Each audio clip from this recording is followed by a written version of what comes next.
Hello mga kadiskarte, isa na namang dessert na madaling gawin ang isishare ko sa inyo ngayon. Sa kawali lang natin ito lulutuin, may masarap ka ng cake. Kung hindi ka pa nakapag-subscribe sa aking channel, please subscribe for more madiskarte recipes. Ilalagay ko sa dulo ng video ang kompletong listahan ng ingredients, paki-check na lang po. 600 grams na kamote dapat nakabalat na bago timbangin para hindi kasama ang balat sa timbang. Hiwain into chunks para mas madali maluto.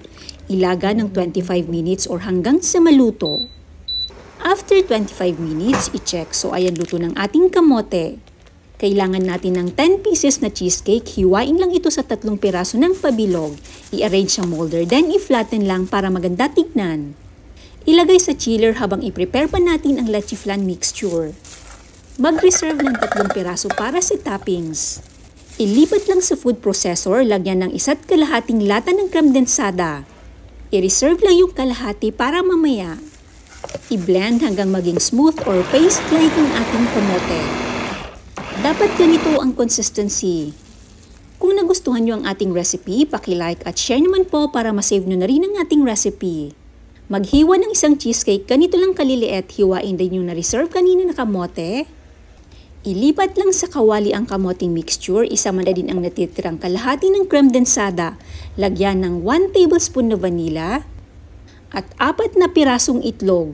Haluin lang ng mabuti hanggang sa mag-well combine ang mga sangkap. Once na halo mabuti, ilagay na din ang 4 tablespoon na gelatin powder. Ilagay ng pakonti-konti lang. Habang binubuhos ang gelatin, dapat tuloy-tuloy lang ang paghalo para hindi magbuo-buo ang gelatin. Kung may makita pa kayo na buo-buo, gamitan lang ng strainer just to make sure na walang lumps at ma-dissolve ang gelatin. I-on and medium-low heat lang dapat. Tuloy-tuloy lang ang paghalo hanggang sa kumulo.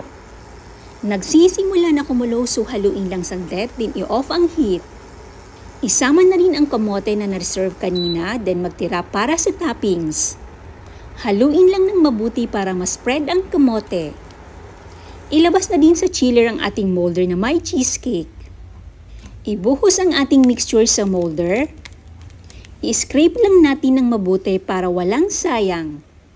Ilagay sa ibabaw ang kamote, ayusin ang pagkalagay para maganda tingnan. Sunod ilagay ang cheesecake. I-set aside lang muna at hintayin na lumamig. Once na lumamig na, ilagay sa chiller hanggang sa mag-firm. After ko na-chilled ng 4 hours, nag-firm na po siya. Eto na po ang ating napakasarap na kamote cheesecake de leche. Must try this recipe, madaling gawin at masarap talaga siya. Maraming salamat po sa panunood, hanggang sa muli na pagbahagi ng madiskarte recipes.